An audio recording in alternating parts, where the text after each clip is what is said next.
Est-ce que tu ne serais pas à la recherche d'écouteurs avec la technologie conduction osseuse pour éviter de détériorer ton audition et également écouter de la musique tout en écoutant ton environnement et sans avoir un intra-auriculaire qui te viole l'oreille quoi. Et bah tu es tombé au bon endroit parce qu'aujourd'hui Shark ont sorti un nouveau modèle, les Amperand, et on va voir si ça vaut le coup de l'acheter ou si bah c'est de la merde.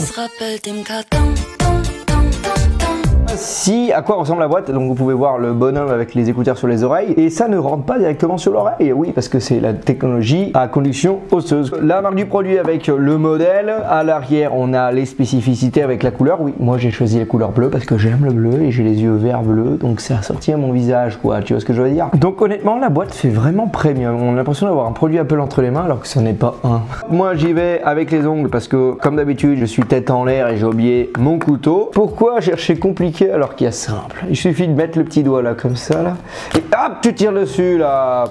Voilà, là t'enlèves le film plastique. Voilà, là c'est toujours chiant, toutes les boîtes comme ça là. Voilà, waouh, là on tombe directement sur les oreillettes. C'est super agréable au toucher. Une petite boîte à l'intérieur. Et qu'est-ce qu'il y a à l'intérieur de cette boîte mon glaude?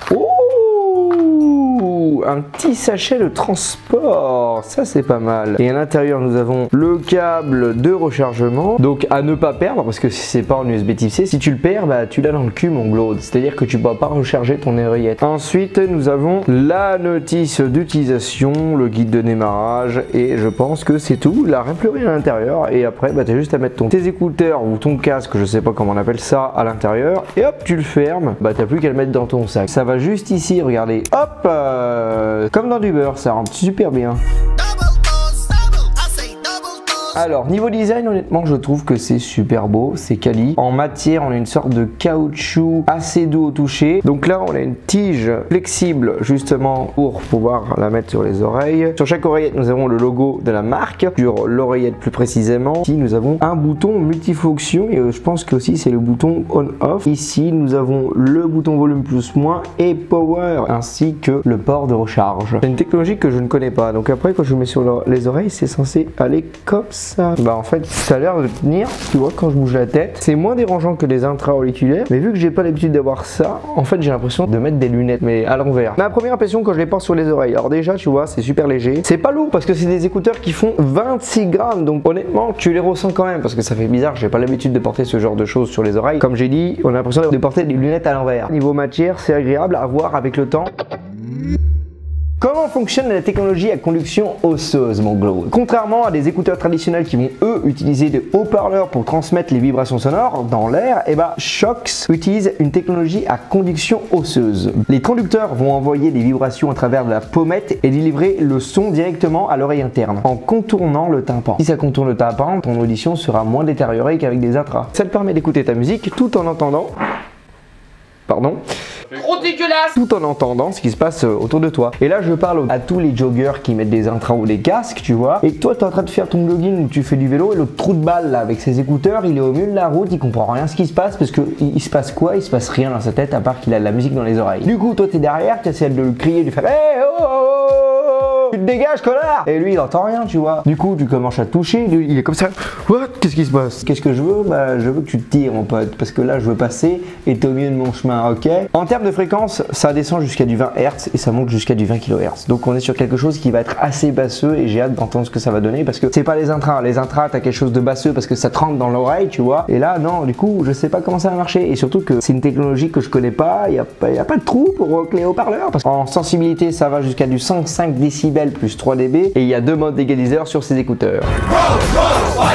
Smerger, là, c'est équipé du Bluetooth 5.1, l'une des dernières générations de Bluetooth. Ce qui veut dire que de ton smartphone aux oreillettes, tu as 10 mètres de portée.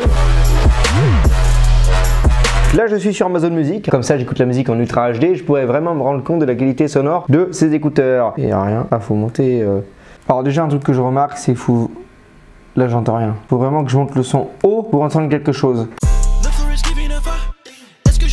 je trouve que c'est une technologie qui est pas encore tout à fait au point. Pourquoi? Parce que au niveau du son, ça manque de basse, ça manque de chaleur et ça manque de punch. Et pour moi, pour les styles musicaux que j'écoute principalement, bah il faut des basses, il faut de la basse, il faut de la chaleur. Et là, il y en a pas. Du coup, bah c'est plat. Là où par contre le son est bon, c'est au niveau des aigus. Les voix ressortent bien. On a des bons médiums. Les instruments ressortent bien. On n'a pas trop de perte de détails. Par contre, quand on va monter haut dans les volumes, ça va pas être très agréable. Enfin, pas au niveau du son, mais plutôt au niveau du confort du casque. Parce que quand on va mettre le son à fond, et bah ça va vibrer sur les côtés. Bah, ça chatouille un peu, tu vois. Et ensuite, comme tu peux le voir, je suis en extérieur. Du coup, quand tu mets le son, t'entends bien ce qui se passe autour de toi, l'environnement et tout ça. Aussi, au niveau du son, pour qu'il soit audible, faut au minimum le mettre à 40-30% parce qu'en dessous, bah à moins que je suis sûr comme un top 1, mais bah on l'entend pas trop quoi. J'ai pu porter les écouteurs pendant plusieurs heures, pendant plusieurs jours. Je dois admettre qu'au bout de quelques heures, et ben on commence à ressentir une gêne au niveau de l'arrière de l'oreille. Ça commence un peu à faire mal. C'est pas très agréable.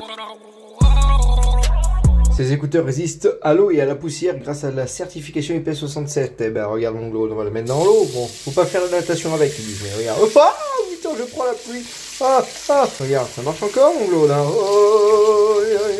Bon, normalement c'est censé résister à l'immersion, mais j'ai pas envie de mettre ma tête dans l'eau avec ça, sinon je vais me faire électrocuter mon glow. Je vais finir comme le glow-clo. Sans souci, ce soir c'est sûr, je suis... Grâce à ces 160 000 ampères, bah avec ce casque, et bah tu peux tenir jusqu'à 8 heures d'autonomie, ce qui est ma foi pas mal pour des petites batteries comme ça. Et on a à peu près un temps de charge d'1h05. Surtout ne perdez pas votre câble de chargement parce que vous pourrez plus les recharger. Conclusion, alors ces écouteurs coûtent, ou ce casque coûte 130 €. Et je trouve que pour ce prix là, il manque quelques fonctionnalités comme par exemple le fait d'avoir une application avec un égaliseur et pouvoir mettre à jour les firmware. L'application, il y en a une, mais elle est uniquement disponible pour la version pro de ce modèle. Ensuite, je pense qu'il y a besoin encore de travailler ces technologies pour offrir un son chaleureux avec des basses punchy et bien profondes. Je pense que la plupart des gens aiment des basses. Moi, je suis un amateur de basses. Celui qui aime les basses, bah, je ne conseille pas ces écouteurs. Pour la personne qui aime écouter de la musique sans trop de basse et qui veut être connecté à son environnement, comme là par exemple où j'entends ce qui se passe autour de moi et tout en écoutant sa musique, et bah je vous conseille ces écouteurs. En tout cas, on se retrouve la semaine prochaine et je peux vous dire que la vidéo qui va arriver la semaine prochaine, ça va être du Grand Mendes. Je vais te fumer.